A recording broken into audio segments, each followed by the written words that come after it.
മക്കളെ, നിങ്ങളുടെ അമ്മയപ്പന്മാരെ കർത്താവിൽ അനുസരിക്കുവീൻ. അത് ന്യായമല്ലോ. നിനക്ക് നന്മയുണ്ടാകുവാനും നീ ഭൂമിയിൽ ദീർഘായുസ്സോടിരിക്കുവാനും നിന്റെ അപ്പനെയും അമ്മയെയും ബഹുമാനിക്കുക. Verse 3 also. മൂന്നാമത്തെ വാക്യവും, നിന്റെ അപ്പനെയും അമ്മയെയും ബഹുമാനിക്കുക എന്നത് വാഗ്ദത്തത്തോടു കൂടിയ ആദ്യ കൽപ്പന ആകുന്നു. നಮಗೆ രണ്ട് കാര്യങ്ങളെ നാം ഒന്ന് obeying, another one is honoring. രണ്ട് വിഷയങ്ങളെ നാം பார்க்கிறோம்.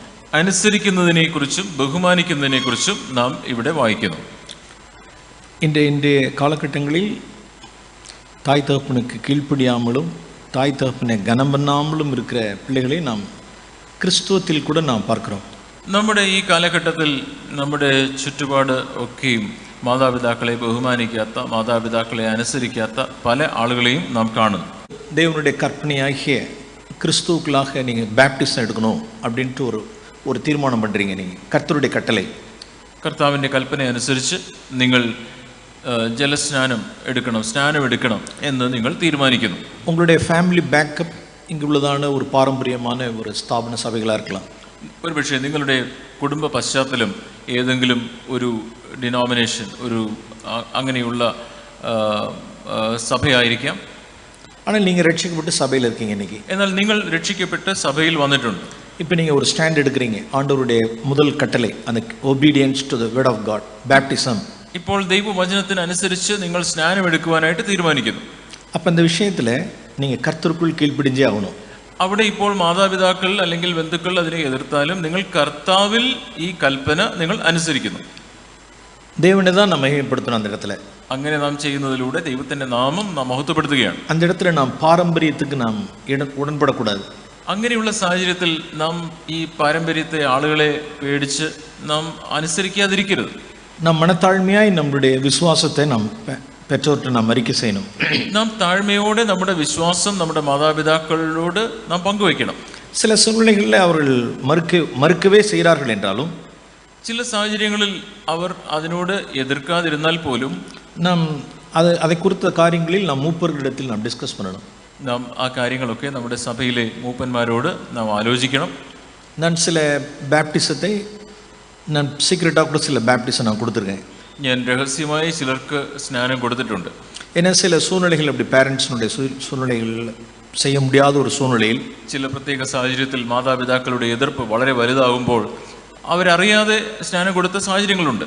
பின்னாட்களில் தெரிய வரும், പിന്നീട് മാതാപിതാക്കൾ അറിഞ്ഞെന്ന് വരാം, நான் பேப்டிசம் எடுத்துட்டேன் அப்படின்ட்டு. ഞാൻ സ്നാനം എടുത്തു എന്നുള്ളത് മാതാപിതാക്കൾ അറിഞ്ഞെന്ന് വരാം. ஓகே, பேப்டிசத்தில் வந்து சீக்ரெட்டாக கூட மறைவாக ஒரு பேப்டிசத்தை எடுத்துடுறாங்கன்னு வச்சுக்கோங்க. അവരറിയാതെ, മാതാപിതാക്കൾ അറിയാതെ രഹസ്യമായി നിങ്ങൾ സ്നാനം എടുത്തു എന്നിരിക്കട്ടെ. மேரேஜ் என்ன செய்ய முடியும்?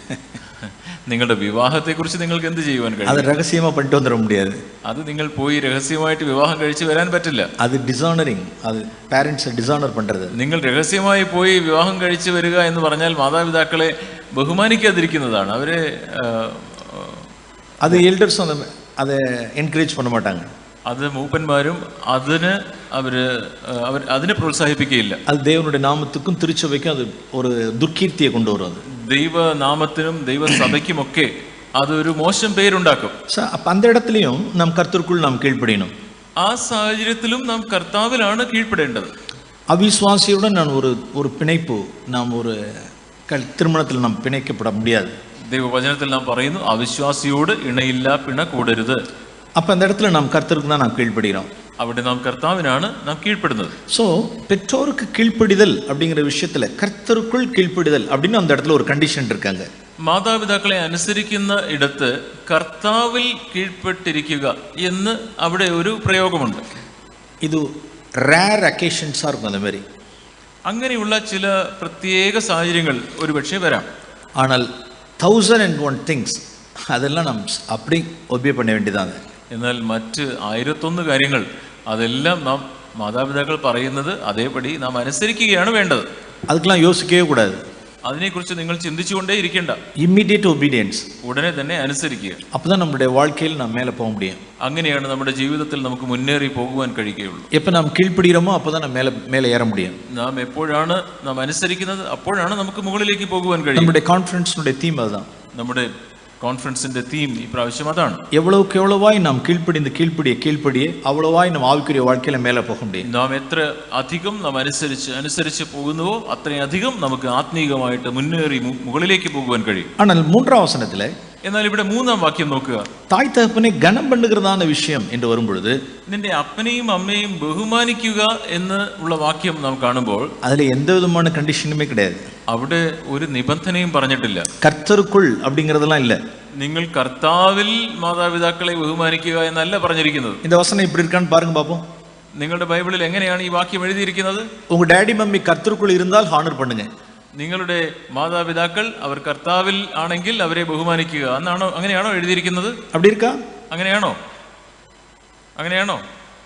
அப்படி இல்ல. അല്ല എന്നാണ് അവർ പറയുന്നത്. கர்த்தருக்குள் கனம் பண்ணுங்கள் சொல்லல. അങ്ങനെ പറഞ്ഞിട്ടില്ല. കർത്താവിൽ അവരെ ബഹുമാനിക്കുക എന്നല്ല പറഞ്ഞിട്ടുള്ളത്. அவர்கள் எப்படிப்பட்டவர்களா இருந்தாலும் சரி, അവരെങ്ങനെയുള്ളവരാണെങ്കിലും நான் ஒரு சில காரியங்களை உங்களோடு கூட நான் பகிர்ந்து கொள்ள விரும்புகிறேன். ഞാൻ ചില കാര്യങ്ങൾ നിങ്ങളുമായി പങ്കുവയ്ക്കട്ടെ. obeying, honoring, അനുസരിക്കുക, ബഹുമാനിക്കുക. நமக்கு ஓல்ட் டெஸ்டமெண்ட்ல ஒரு சில காரியங்களை நான் காண்பிக்க விரும்புகிறேன். പഴയ നിയമത്തിൽ നിന്ന് ചില കാര്യങ്ങൾ ഞാൻ നിങ്ങളെ കാണിക്കട്ടെ. நாம் ஜீசஸை கூட காண்பிக்கலாம். യേശുവിനെയും ഞാൻ നിങ്ങൾക്ക് കാണിച്ചു തരാം. ആദിയാഗമം പുസ്തകം ജെനസിസ് ചാപ്റ്റർ 37, ഉൽപ്പത്തി പുസ്തകം 37-ാം അധ്യായം. ഉൽപ്പത്തി 37 10வது வசனத்தில் நாம் வாசிக்கிறோம். അവിടെ 10-ാം വാക്യത്തിൽ നാം വായിക്കുന്നു, ஒரு young man 17 years old Joseph குறித்து நாம் வாசிக்கிறோம். 17 വയസ്സുള്ള ഒരു ചെറുപ്പക്കാരൻ ജോസഫിനെ കുറിച്ച് നാം വായിക്കുന്നു. தன்னுடைய அந்த நாட்கள் ஒரு பெரிய அவரெல்லாம் ஒரு காட்லி மெச்சூர்ட் மேன் அப்படின்லாம் கிடையாது. ജോസഫ് അന്ന് ഒരു വളരെ ആത്മീകമായി പക്വതയെത്തിയ ഒരു ആളല്ല. இன்னைக்கு நமக்கு இருக்கிற மாதிரி பைபிள் கிடையாது, கான்ஃபரன்ஸ் கிடையாது, பரிசுத்த ஆவியினுடைய கிருபை எதுவுமே கிடையாது. ഇന്നുള്ളതുപോലെ ബൈബിളോ കോൺഫറൻസോ പരിശുദ്ധാത്മാവിന്റെ ശക്തിയോ ഒന്നും അവനില്ല. அவனுக்கு ஒரு மனசாட்சி இருந்தது. അവന് ഒരു മനസാക്ഷി ഉണ്ടായിരുന്നു. அந்த மனசாட்சியில ஃபியர் காட் அப்படின்னு சொல்லிக்கிட்டே இருந்துச்சு அந்த மனசாட்சி, அவ்வளவுதான். ആ മനസാക്ഷി എപ്പോഴും ദൈവത്തെ ഭയപ്പെടുക എന്ന് അവനോട് പറഞ്ഞുകൊണ്ടേയിരുന്നു. தன்னுடைய கண்களுக்கு முன்பாக தேவனை நோக்கி நிறுத்தி வாழ்ந்த மனுஷன், തന്റെ കൺമുമ്പാകെ ദൈവത്തെ വെച്ചുകൊണ്ട് ജീവിച്ച ഒരു മനുഷ്യനായിരുന്നു അവൻ. ஓகே, அவர் ஒரு 1-2 கனவு கண்டு அதை தன்னுடைய தாய் தகப்பன்ட்ட சகோதரர்கள்ட்ட சொன்ன காரியம். അവന് 1-2 സ്വപ്നങ്ങളെ കണ്ട് തന്റെ മാതാപിതാക്കളോട് പറഞ്ഞ കാര്യം നമുക്കറിയാം. ஓகே, 10ாம் வசனத்தில் வாசிக்கிறோம். 10-ാം വാക്യത്തിൽ നാം വായിക്കുന്നു, அவனுடைய சகோதரர்கள் தான் அவனை பகைத்தார்கள் என்று பார்த்தால் தகப்பனும் தாம் பிள்ளை சொன்னதை സഹിച്ചു കൊള്ള முடியல. ഇവിടെ ഇത് അവന്റെ സഹോദരന്മാർ മാത്രമല്ല ജോസഫിന്റെ സ്വപ്നം ഇഷ്ടപ്പെടാഞ്ഞത്, അവന്റെ പിതാവിനും അത് ഇഷ്ടപ്പെട്ടില്ല. ഓക്കെ, 10ാം വസനത്തിൽ വാസിക്കണം. 10ാം വാക്യം നോക്കുക. അവൻ അത് അപ്പനോടും സഹോദരന്മാരോടും അറിയിച്ചപ്പോൾ അപ്പൻ അവനെ ശാസിച്ച് അവനോട്, നീ ഈ കണ്ട സ്വപ്നം എന്ത്? ഞാനും നിന്റെ അമ്മയും നിന്റെ സഹോദരന്മാരും സാഷ്ടാംഗം വീണ് നിന്നെ നമസ്കരിക്കാൻ വരുമോ എന്ന് പറഞ്ഞു. என்று கடிந்து கொண்டான் அப்படிங்கிற வார்த்தை இல்லை, ശാസിച്ച്. അതെ, അപ്പൻ അവനെ ശാസിച്ചാണ് അവനോട് ഈ കാര്യങ്ങൾ പറഞ്ഞത്. ஓகே, அதாவது நான் இப்பயே வாலிப பிள்ளைகள்ட்ட நான் ஒரு காரியத்தை நான் சொல்ல விரும்புகிறேன். ഞാൻ ചെറുപ്പക്കാരായ നിങ്ങളോട് ഒരു കാര്യം ഞാൻ പങ്കുവയ്ക്കട്ടെ. இது சிலதெல்லாம் பைபிள்ல இருந்து நாம் சில இலுஸ்ட்ரேஷன்ஸுக்காக நாம் சில ஓல்ட் டெஸ்டமெண்ட்ல நியூ டெஸ்டமெண்ட் சில கேரக்டர்ஸ் நாம் எடுத்துக்கிறோம். നാം ചില കാര്യങ്ങൾ നിങ്ങൾക്ക് മനസ്സിലാകുമാറ് ബൈബിളിൽ നിന്ന്, പഴയ നിയമത്തിൽ നിന്നും പുതിയ നിയമത്തിൽ നിന്നുമുള്ള ചില കഥാപാത്രങ്ങളെ നാം എടുത്ത് അതിൽ നിന്ന് നാം മനസ്സിലാക്കുവാൻ ശ്രമിക്കുകയാണ്. അത് அப்படியே തിയറി மாதிரி அப்படியே കേട്ടിട്ട് പോയിടக்கூடாது. അത് ഞാൻ ഈ പറയുന്ന കാര്യങ്ങളൊക്കെ നിങ്ങളൊരു തിയറി പോലെ, ഒരു സിദ്ധാന്തം പോലെ നിങ്ങൾ കേട്ട് പോകരുത്. അതിലേന്ന് എടുക്ക വേണ്ടിയതാണ് ചില പ്രിൻസിപ്പിൾസ്, ചില ട്രൂത്ത് மட்டும் നമ്മൾ എടുക്കണം, മറ്റെല്ലാം വിട്ടலாம். അതിൽ നിന്ന് നിങ്ങളുടെ ജീവിതത്തിലേക്ക് നിങ്ങൾ കൊണ്ടുവരേണ്ട ആ പ്രത്യേക കാര്യങ്ങളെല്ലാം നിങ്ങൾ അത് ഏറ്റെടുക്കണം. വചനത്തെ കേൾക്കും പൊഴുതേ அந்த സിറ്റുവേഷനിൽ നമ്മളെ വീട്ടു സൂழ்நிலையில വച്ച് பார்க்கணும். അത് ആ ദൈവവചനം നിങ്ങൾ വായിക്കുമ്പോൾ, കേൾക്കുമ്പോൾ തന്നെ നിങ്ങളുടെ വീട്ടിലെ ജീവിത സാഹചര്യം അവിടെ കൊണ്ടുവന്ന് നിങ്ങളെ അവിടെ വെക്കണം. ഇപ്പട്ടില്ല, ഇൻ കമ്മിങ് ഡേയ്സ് എപ്പോഴും அப்படிதான் നാം ചെയ്യണം. ഇപ്പോൾ ഈ ഞാൻ പറയുന്നത് കേൾക്കുമ്പോൾ മാത്രമല്ല, എപ്പോഴും നിങ്ങൾ അങ്ങനെയാണ് സമീപിക്കേണ്ടത്. ഡാഡി ഇപ്പൊ മകനെ 17 years old ഒരു വാലിബനെ ഡാഡി ഇപ്പൊ കടിഞ്ഞു കൊണ്ടാർ. 17 വയസ്സുള്ള ഒരു ചെറുപ്പക്കാരനെ ഇപ്പോൾ പിതാവ് ശാസിക്കുന്നു. கடிந்து கொண்டார்னா எப்படி ஸ்பிரிட் கிடையாது அப்படின்றால், அதாவது இந்த ஸ்பிரிட் கிடையாது. நீ கண்ட சொப்பனம் என்ன, இப்படிலாம் ரொம்ப ஹம்பிளா, அப்படி மீக்கா, நானும் உன் தாயாரும் പണിந்து കൊള്ള വേണ്ടുമോ? വളരെ ബഹുമാനത്തോടെ നീ കണ്ട സ്വപ്നം എന്താണ്? ഇങ്ങനെ വളരെ ബഹുമാന പുരസ്സരം അവനോട് ശാന്തമായിട്ടൊന്നും ആയിരിക്കില്ല ഇങ്ങനെ ശാസിച്ചു എന്ന് പറയുമ്പോൾ അങ്ങനെയല്ല സംസാരിച്ചത്. ഇത് വേറെ കണിந்து കൊള്ളുതൽ, അതിനാണോ അങ്ങനെയാണോ ശാസിക്കുക? ഇത് കണിந்து കൊള്ളുതൽ കിടயாது. അതെല്ലാം അങ്ങനെയല്ല ശാസിക്കുന്നത്. നാം യഥാർത്ഥമാ പേസുவோம், യഥാർത്ഥത്തെ പേസുவோம். നാം സത്യം ഉള്ളതുപോലെ സംസാരിക്കാം. അത് ജാക്കബ്லாம் ഓൾഡ് ടെസ്റ്റ്മെന്റ് പീപ്പിൾ. യാക്കോബൊക്കെ പഴയ നിയമകാലത്തെ ജീവിച്ച ആളാണ്. അവർ എപ്പടി കടിந்து കൊണ്ടിരുപ്പാർ എന്നാൽ എങ്ങനെ ശാസിച്ചിട്ടുണ്ടാവും? എന്നാ സ്വപ്നം ഇത്? എടാ എന്തൊരു സ്വപ്നമായത്? എടാന്ന് വിളിച്ച് കാണത്തില്ല. എന്ത് സ്വപ്നമാണ്? നാണു ഡാഡിയും ഉനക്ക് ഒന്ന് ബൗ പണണമോണേ. ഞാനും ഡാഡിയും പോയി വണക്ക വേണ്ടുമോ? ഞാനും അമ്മയും ഞങ്ങള് വന്നിട്ട് നിന്റെ മുമ്പാകെ വണങ്ങണമോ? സ്വപ്നം ചൊല്ലിട്ട് இருக்க. നീ സ്വപ്നം എന്ന് പറഞ്ഞുകൊണ്ടിരിക്കുന്നു എന്ന് കടിந்து കൊണ്ടാണ് അങ്ങനെ ശാസിച്ചു. അതാ വേഴ്സ് 10 വാസിക്കണം. 10ാം വാക്യത്തിൽ നമ്മൾ അങ്ങനെയാ വായിക്കുന്നത്. മറുപടി നിദാനമായി പഠിച്ചു പാരുங்க. നിങ്ങൾ കുറച്ച് സാവധാനം വായിച്ചു നോക്കിയാട്ടെ. നീ കണ്ട இந்த സ്വപ്നം എന്നെ? നീ കണ്ട സ്വപ്നം എന്താണ്? നാനും ഉൻ തായാറും ഉൻ സഹോദരർ തരമിട്ട് കുനിந்து ഉന്നെ വണങ്ങ വരുമോ? ഞാനും നിന്റെ അമ്മയും നിന്റെ സഹോദരങ്ങളും സാഷ്ടാംഗം വീണ് നിന്നെ നമസ്കരിക്കാൻ വരുമോ എന്ന് കടിந்து കൊണ്ടാൻ അങ്ങനെ ശാസിച്ചു. ഇപ്പൊ 13ാം വചനം ഉടനെ ഇമ്മീഡിയറ്റ് 13ാം വേഴ്സ് 13ക്ക് വരണം. ഇപ്പൊ നമ്മൾ അത് കഴിഞ്ഞിട്ട് നമുക്ക് ഉടനെ 13ാം വാക്യത്തിലേക്ക് വരിക. ജാക്കബ് ഡാഡി 17-year-old കടിந்து കൊല്ലപ്പെട്ട ജോസഫ് ഇപ്പൊ കൂപ്പറാ ഇരുപ്പ. ഇപ്പോ ശാസിച്ചു കഴിഞ്ഞ് ഉടനെ ഡാഡി ഈ ശാസിക്കപ്പെട്ട ജോസഫിനെ വിളിക്കുകയാണ്. അത് ഒരു വാരമാ 10 days-ആ 1 month-ആ എന്നன்னு தெரியல. ഇത് ഒരാഴ്ച കഴിഞ്ഞാണ്, നെക്സ്റ്റ് ഡേവാ? ഇത് ഈ ശാസിച്ച ശേഷം അടുത്ത ദിവസമാണോ അതോ ഒരു ആഴ്ച കഴിഞ്ഞിട്ടാണോ 10 ദിവസം കഴിഞ്ഞിട്ടാണോ അറിയില്ല. ഉടനെ ഇപ്പൊ ഡാഡി അവർക്ക് ഒരു വർക്ക് കൊടുക്കാറ്. ഇപ്പോ ഈ ഡാഡി ഇസ്രായേൽ അവന് ഒരു ജോസഫിനോട് ഒരു ഉത്തരവാദിത്വം ഏൽപ്പിക്കുന്നു. ഉൻ സഹോദരൻ ശിക്കേമിൽ ആടുകളെ മേയ്ക്കാറില്ലല്ലോ. സഹോദരന്മാർ ശിക്കേമിൽ ആട് മേയ്ക്കുന്നുണ്ടല്ലോ. ഞാൻ ഉന്നെ അവരുടെ അനുപ്പ പോകുകേൻ, വാ വരിക, ഞാൻ നിന്നെ അവരുടെ അടുക്കൽ അയക്കും എന്ന് പറഞ്ഞു. എന്നെ சொல்றார் என்றால் ഉടനെ ജോസഫ് എന്താ പറയുന്നത്? ഇതോ പോകുകേൻ, ഞാൻ പോകാം എന്ന് പറഞ്ഞു. Praise Lord, praise the Lord. What a wonderful man. എത്ര അനുഗ്രഹിക്കപ്പെട്ട മനുഷ്യനാണ് ജോസഫ്. எப்படி நம்ம திங்க் பண்ணவே முடியல. ജോസഫ് എങ്ങനെയുള്ളവനാണെന്ന് നമുക്ക് ആലോചിച്ച് നമുക്ക് മനസ്സിലാക്കുവാൻ കഴിയും. ഒരു ചിന്ന ഒരു ഒബീഡിയൻസ് ആണ്. ഇതൊരു ചെറിയ അനുസരണം അവനുടെ வாழ்க்கைയിൽ എങ്കയോ കൊണ്ടുപോയി ഹയർ ലൈഫിൽ കൊണ്ടു ഉட்கார വെച്ചിരിച്ചു. അവന്റെ ജീവിതത്തിലെ ഈ ചെറിയ അനുസരണം അവന്റെ ജീവിതത്തിലെ എത്ര ഉയർന്ന അവസ്ഥയിലേക്ക് അവനെ കൊണ്ടുപോയി. ഡാഡി നേത്ത് എന്നെ കടിந்துக்கிட்டீங்க. ഡാഡി ഇന്നലെയല്ലേ എന്നെ ഇങ്ങനെ ശാസിച്ചത്? ആമാ, ഞാൻ ഒന്നും പോകട്ടെ. ഞാനൊന്നും പോകത്തില്ല. എന്നെ കടിந்து കൊള്ള தெரிஞ்சிச்சு. എന്നെ വഴക്ക് പറയാൻ അറിയാമായിരുന്നല്ലോ. കനവ് നാനാ തയ്യാറിച്ചേ. ഞാനാണോ സ്വപ്നം ഉണ്ടാക്കിയത്? കനവ് വന്നിച്ച്, സ്വപ്നം വന്നു, അത് சொன்னே. വന്ന സ്വപ്നം ഞാൻ പറഞ്ഞു. அதுக்காக இப்படி கடிந்து கொள்றீங்க? അതിന് എന്നെ എന്തിനാ ശാസിക്കുന്നത്? இப்படி முகத்தை இப்படி காமிக்கிறீங்க எப்படி? ഉടനെ ഇങ്ങനെ മുഖമൊക്കെ എത്ര ഗൗരവത്തോടെ കാർക്കശ്യത്തോടെ എന്നെ ശാസിച്ചല്ലോ. இன்னைக்கு இருக்கிற 17 ഇന്നുള്ള 17കാരൊക്കെ ഞാൻ പോകത്തില്ല, போறதில்ல, ഞാൻ പോകത്തില്ല. கடிந்து கொள்ள தெரியுது. വഴക്ക് പറയാൻ അറിയാം, நான் போக மாட்டேன், ഞാൻ പോകത്തില്ല அப்படின்னு நம்ம சொந்த வேலையை பார்க்கறது. ഉടനെ തൻ്റെ സ്വന്തം ജോലിയിലേക്ക് പോകുന്നു. പ്രിയമുള്ളവരെ, இப்படிதான் ஃபர்ஸ்ட் புக்கில் ஒரு வாலிபனை குறித்து இப்படி நான் வாசிக்கிறோம். ആദ്യത്തെ വേദപുസ്തകത്തിലെ ആദ്യത്തെ പുസ്തകത്തിൽ തന്നെ ഒരു ചെറുപ്പക്കാരനെ കുറിച്ച് നാം വായിക്കുകയാണ്. உங்களுடைய பேரண்ட்ஸ் உங்களை புரிஞ்சுக்காம கூட இருக்கலாம். നിങ്ങളുടെ മാതാപിതാക്കൾക്ക് ഒരുപക്ഷെ നിങ്ങളെ മനസ്സിലായില്ലെന്ന് വരാം. உங்களை புரிஞ்சுக்காமலே உங்களை கடிந்து கொள்ளலாம். അവർ നിങ്ങളെ ശരിക്കും മനസ്സിലാക്കാതെ നിങ്ങളെ വഴക്ക് പറഞ്ഞെന്ന് വരാം. உங்கள்கிட்ட சில நியாயம் இருக்கலாம்.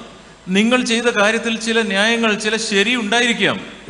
அதை நீங்க எக்ஸ்பிளைன் பண்ண முடியல உங்களால. അത് പറഞ്ഞ് നിങ്ങളുടെ ഡാഡിയെയും അമ്മയെയും മനസ്സിലാക്കാൻ നിങ്ങൾക്ക് കഴിയുന്നില്ല.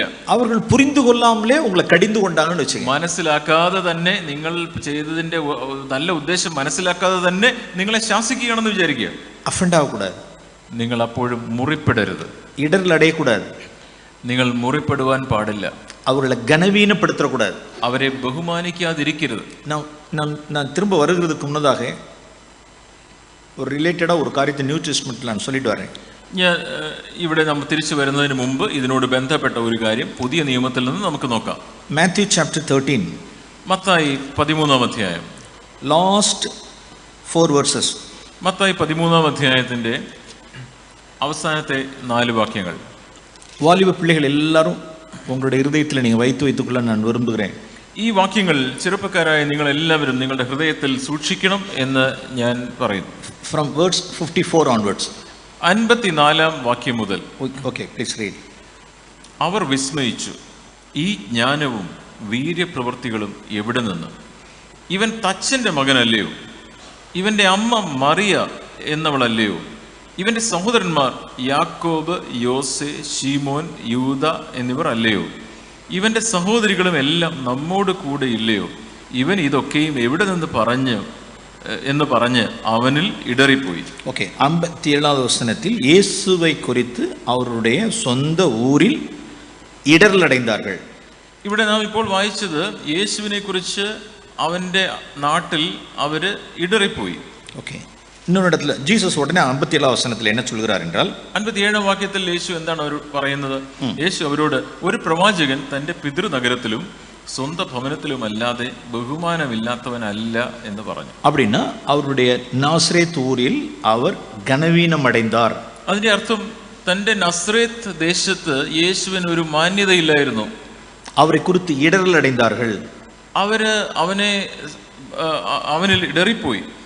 இடரல் அடைந்த உடனே அவங்க பண்ண காரியம், இயேசு கிறிஸ்துவை குறித்து இடரல் அடைந்த உடனே அவங்க பண்ண அடுத்த ஸ்டெப் என்ன அப்படின்னா கனவீனப்படுத்தினார்கள். അവര് അവനിൽ ഇടറിപ്പോയപ്പോൾ അടുത്തതായിട്ട് എന്താ അവർ ചെയ്തത്? അവനെ ബഹുമാനിക്കാതെ അവനെ നിന്ദിച്ചു. அவருக்கு கொடுக்க வேண்டியதான கனத்தை, ஹானர், டியூ ரெஸ்பெக்ட் கொடுக்கல. നസ്രേത്തിൽ അവനെ ബഹുമാനിക്കേണ്ട, അവന് കൊടുക്കേണ്ട ബഹുമാനം അവർ കൊടുത്തില്ല. അവരെ കുറിച്ച് ഇടറൽ, അവനിൽ ഇടറിപ്പോയി. നീ ആര്? തച്ചൻ തന്നെ. നീ ആരാ? നീ ഒരു തച്ചന്റെ മോനല്ലേ? നീ മറിയാളുടെ മകൻ തന്നെ, മറിയയുടെ മോനല്ലേ? അവരെ കുറിച്ച് ഇടറൽ അടൈந்தார்கள். അവനിൽ ഇടറിപ്പോയി, അവനെ കുറിച്ച് ഇടറി. ഇടർന്ന ഉടനെ என்ன நடந்துச்சு அப்படின்னா அவரை கனவீனப்படுத்தினார்கள்.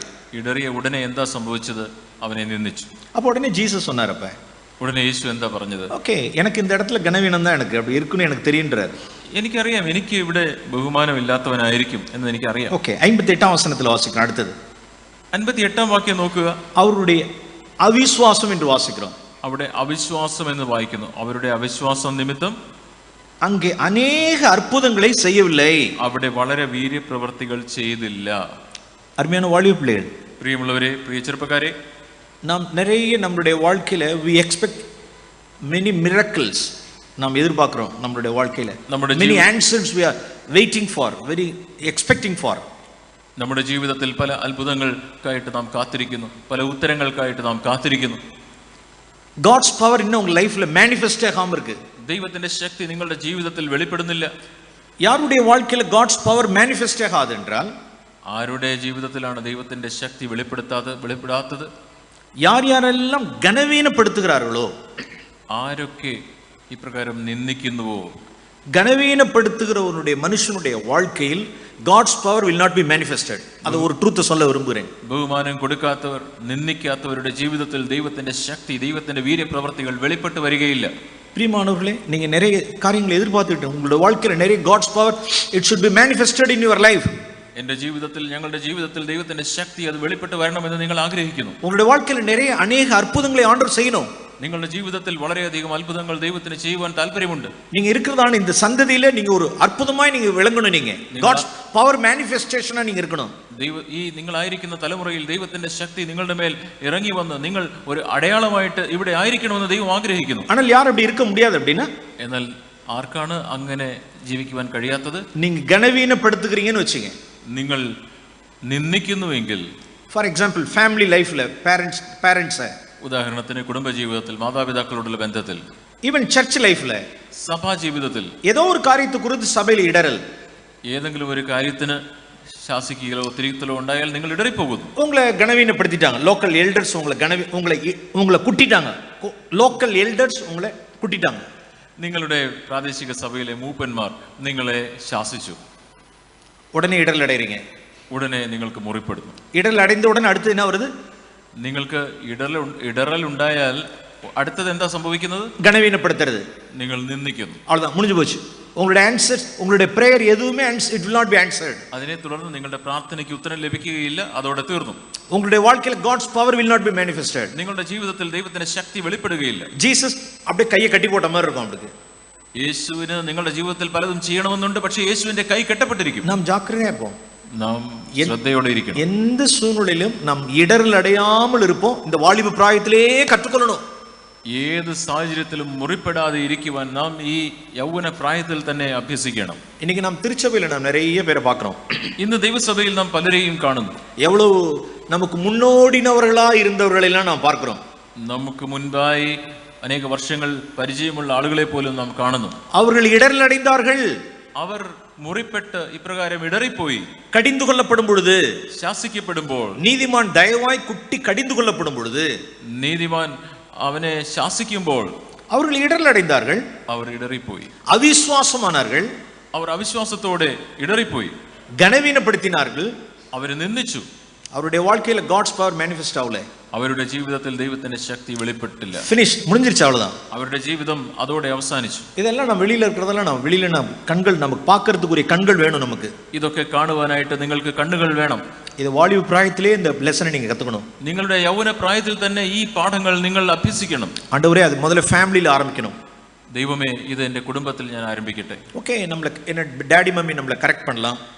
ശരി, ഡാഡി മമ്മി എന്നെ തിരുത്തട്ടെ, நம்மள கடிந்து கொள்ள முடியும், എന്നെ ശാസിക്കട്ടെ. இப்படிப்பட்ட சூழ்நிலையில் நாம் இடரல் அடையாமல் கனவீனப்படுத்தாமல் இருக்க நாம் எச்சரிக்கையா இருப்போம்.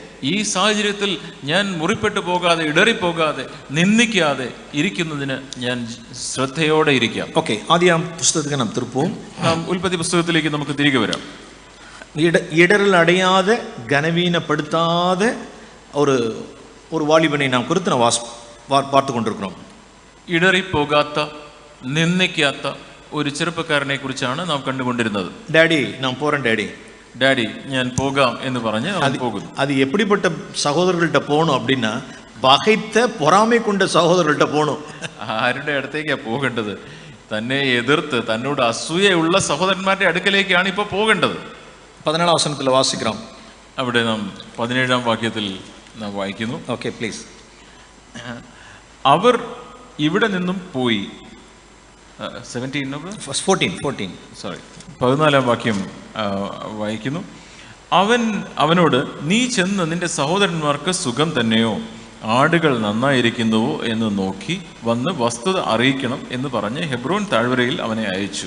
ഹെബ്രോനിലിരുന്ന് അവൻ സീക്കേമുക്ക് 50 മൈൽസ്. ഹെബ്രോനിൽ നിന്ന് ഈ ഷേഖേമിലേക്ക് 50 മൈൽ ദൂരമുണ്ട്. சும்மா போய் இங்கேருந்து பஸ் ஸ்டாண்டுக்கு போயிட்டு வரேன்னு சொல்கிற தூரம் இல்லை. ഇവിടെ പോയി ബസ് സ്റ്റാൻഡിൽ പോയി അവിടെ പോയി എന്തെങ്കിലും മേടിച്ചോണ്ട് പോവാ എന്ന് പറയുന്ന അത്രയും അടുത്ത സ്ഥലമല്ല. ഓക്കെ, இந்த சாப்பாடெல்லாம் கொண்டு போய் கொடுத்துட்டு என்ன செய்யறான்னு விசாரிச்சுட்டு வாங்கன்னு சொல்றதெல்லாம் இல்லை. ഈ ഭക്ഷണം ഒന്ന് കൊണ്ടുപോയി കൊടുത്തിട്ട് നീ എന്താ അന്വേഷിച്ചിട്ട് ഇങ്ങോട്ട് വാ എന്ന് പറഞ്ഞ് കുറച്ച് ദൂരത്തേക്ക് പോകാനല്ല പറഞ്ഞത്. Hebron to Shechem 50 miles. ഹെബ്രോനിൽ നിന്ന് ഷെഖേമിലേക്ക് 50 മൈൽ ദൂരമുണ്ട്. 50 മൈൽ ഡാഡി ഞാൻ പൊക്കോളാം, 50 മൈൽ ദൂരത്തേക്ക് ഞാൻ പോകാമെന്നാ പറഞ്ഞത്. പകൈത്ത പൊറാമൈ കൊണ്ട സഹോദരരിടത്തിൽ പോരാർ. തന്നോട് കോപം പൂണ്ട, തന്നോട് അസൂയപ്പെട്ട സഹോദരന്മാരുടെ അടുക്കിലേക്ക് ഞാൻ പോകാമെന്നാണ് പറയുന്നത്. ഒരു ഇന്നസെന്റ് യങ് മാൻ, ഒരു നിഷ്കളങ്കനായ ചെറുപ്പക്കാരൻ, കപടമില്ലാത്ത ഒരു യങ് മാൻ, കാപട്യമില്ലാത്ത ഒരു ചെറുപ്പക്കാരൻ. ഓക്കെ, அவர் போய் 50வது மைல்ல போய் பார்த்துட்டார். சீக்கேம்ல போய் பார்த்துட்டார். 50 മൈൽ യാത്ര ചെയ്ത് ഷെഖേമിൽ പോയി തന്റെ സഹോദരന്മാരെ അവരുടെ വസ്തുത എന്തെന്ന് അവൻ നോക്കി പരിശോധിച്ചു. நம்மளுடைய ஒபீடியன்ஸ் வந்து ஃபுல் ஒபீடியன்ஸா இருக்கணும், பார்ஷியல் ஒபீடியன்ஸா இருக்க கூடாது. നമ്മുടെ അനുസരണം അത് ഭാഗികമായിരിക്കരുത്, അത് പൂർണ്ണമായിരിക്കണം. ഇപ്പോ നേരെ വേഴ്സ് 15 വാക്യം നോക്കുക. അവൻ വെളിംപ്രദേശത്ത് ചുറ്റി നടക്കുന്നത് ഒരുത്തൻ കണ്ടു. നീ എന്ത് അന്വേഷിക്കുന്നു എന്ന് അവനോട് ചോദിച്ചു. അതിന് അവൻ, ഞാൻ എൻ്റെ സഹോദരന്മാരെ അന്വേഷിക്കുന്നു, അവർ എവിടെ ആട് മേയിക്കുന്നു എന്ന് എന്നോട് അറിയിക്കണമേ എന്ന് പറഞ്ഞു. അവർ ഇവിടെ നിന്ന് പോയി നാം ദോതാനിലേക്ക് പോകുക എന്ന് അവർ പറയുന്നത് ഞാൻ കേട്ടു എന്ന് അവൻ പറഞ്ഞു. ദോതാൻ another 12 miles. ഈ ഷെഖേമിൽ നിന്ന് ദോതാനിലേക്ക് വീണ്ടും 12 മൈൽ ദൂരമുണ്ട്. ഇപ്പൊ എന്നെ ചെയ്യலாம் சொல்லுங்க. അപ്പോ ഇപ്പോ ഇവിടെ ചെന്നതിന് ശേഷം ജോസഫിന് എന്ത് വേണമെങ്കിൽ ചെയ്യാമായിരുന്നു. 50 മൈൽ വന്നിട്ടേ, 50 മൈൽ ദൂരം ഞാൻ യാത്ര ചെയ്ത് ഇവിടെ വന്നു. நான் 12 மைல் தூரம் போய் நம்பி பார்த்தேன்னா ഇനി ഞാൻ പോയി 12 മൈൽ ദൂരം യാത്ര ചെയ്ത് അവരെ കണ്ടുപിടിക്കണമെങ്കിൽ ஒரு கால் அங்க இல்லைன்னா അവിടെ ഇല്ലെങ്കിലോ அப்புறம் நான் எங்க போயிட்டே இருக்கிறது? ഞാൻ പിന്നെ ഇങ്ങനെ പോയിക്കൊണ്ടേയിരിക്കണമോ? சரி நம்ம திரும்பிடுவோம் வீட்டுக்கு. ഞാൻ വീട്ടിലേക്ക് ഞാൻ തിരിച്ചു പോട്ടെ. அப்படி இல்ல, അങ്ങനെയല്ല. அவனுடைய கான்சியன்ஸ் பேசுனுச்சு அவனுக்குள்ளார. അവന്റെ മനസാക്ഷി അവനോട് സംസാരിക്കുന്നു. 50 மைல் வந்துட்ட, നീ 50 മൈൽ ദൂരം യാത്ര ചെയ്ത് ഇവിടെ വന്നു. உன் கைக்கு நேரிட்டதை, அந்த வசனம் அவருக்கு தெரியாது, ஆனா மனசாட்சி என்ன போதிச்சு பாருங்க, உன் கைக்கு நேரிட்டதை முழு பலத்தோடு செய். നീ ചെയ്യുന്നത് മുഴു ബലത്തോടെ മുഴു ശക്തിയോടെ നീ ചെയ്യുക. നിന്നെ ഏൽപ്പിച്ചിരിക്കുന്ന ആ വാക്യം അവന് വാക്യമില്ല, എന്നാൽ പോലും അവന്റെ മനസാക്ഷിയിൽ അവനോട് അത് സംസാരിച്ചു. இன்னொரு வசனம் கூட இருக்கு, മറ്റൊരു വാക്യമുണ്ട്. தன் வேளையில் ஜாக்கிரதையாய் இருக்கிறதை கண்டாயானால் அவன் ராஜாக்களுக்கு முன்பாக நிற்பான். തന്റെ ജോലിയിൽ വിശ്വസ്തയോടെ നിൽക്കുന്ന ഒരുവൻ രാജാക്കന്മാരുടെ മുമ്പാകെ നിൽക്കും. Proverbs 22 வாசிக்கிறோம். സദൃശവാക്യങ്ങൾ 22 നാം അത് വായിക്കുന്നു. தன் வேளையில் ஜாக்கிரதையாய் இருக்கிறவனை கண்டாயானால் அவன் ராஜாக்களுக்கு முன்பாக நிற்பான். Proverbs 22. സദൃശവാക്യങ്ങൾ 22 ആ വാക്യം. തന്റെ ജോലിയിൽ 29 വാക്യം. പ്രവൃത്തിയിൽ സാമർഥ്യമുള്ള പുരുഷനെ നീ കാണുന്നുവോ അവൻ രാജാക്കന്മാരുടെ മുമ്പിൽ നിൽക്കും. സദൃശവാക്യങ്ങൾ 22:29. ഓക്കേ, இந்த வசனம் யாருக்கு நிறைவேறியது என்றால் ஜோசஃப்க்கு நிறைவேறிச்சு. ഇത് ജോസഫിന്റെ ജീവിതത്തിൽ ഈ വാക്യം നിറവേറി. எங்க போய் நிப்பாட்டன் என்றால் பார்வோன் ராஜாக்கு முன்பாக போய் நின்றான். അവസാനം അവൻ ഫറവോ രാജാവിന്റെ മുമ്പിലാണ് പോയി നിന്നത്. പ്രിയമാനവர்களே, കർത്തരുടെ വാർത്ത എவ்வளவு ഉണ്മയുള്ള വാർത്ത.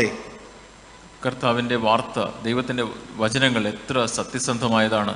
ஒரு 17 வயது வாலிபனை பார்வோனுக்கு முன்பாக 30 வயசுல கொண்டு போய் நிறுத்துறதுக்கு தேவன் உண்மையுள்ளவராக இருந்தார். 17 വയസ്സുള്ള ഒരു ചെറുപ്പക്കാരനെ 30 വയസ്സാകുമ്പോഴേക്കും ഫറവോന്റെ മുമ്പാകെ, രാജാവിന്റെ മുമ്പാകെ നിൽക്കുവാൻ ദൈവം ആ രീതിയിൽ അവനെ മുമ്പോട്ട് നയിച്ചു.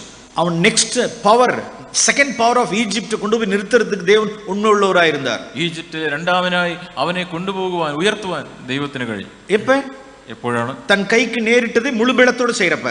തന്നെ ഏൽപ്പിച്ച കാര്യം, തന്നെ ഏൽപ്പിച്ച പ്രവൃത്തി മുഴു ബലത്തോടെ മുഴു ശക്തിയോടെ അവൻ ചെയ്തു. தன் வேளையில் ஜாக்கிரதையாய் இருக்கிறவனை கண்டாயானால், തന്റെ ജോലിയിൽ പ്രവൃത്തിയിൽ അവൻ സാമർത്ഥ്യത്തോടെ ചെയ്തു. அவங்க அப்பா அவனுக்கு என்ன வேலை கொடுத்தார்? അവന്റെ പിതാവ് അവന് എന്ത് ജോലിയാണ് കൊടുത്തത്? உன் சகோதரனுடைய ക്ഷേമத்தை விசாரிச்சிட்டு வா. നിന്റെ സഹോദരന്മാരുടെ കാര്യങ്ങൾ നീ അന്വേഷിച്ചിട്ട് വാ. ഓക്കേ, അங்க പോയി பார்த்தா 50 മൈൽ ബ്രദേഴ്സ് ഇല്ല. 50 മൈൽ ദൂരം പോയി അവിടെ ചെന്നപ്പോൾ സഹോദരന്മാർ അവിടെ ഇല്ല. ഡാഡി ഞാൻ പോണേ, ഞാൻ തിരിഞ്ഞു വന്നിട്ടേ. Is it task? നോ.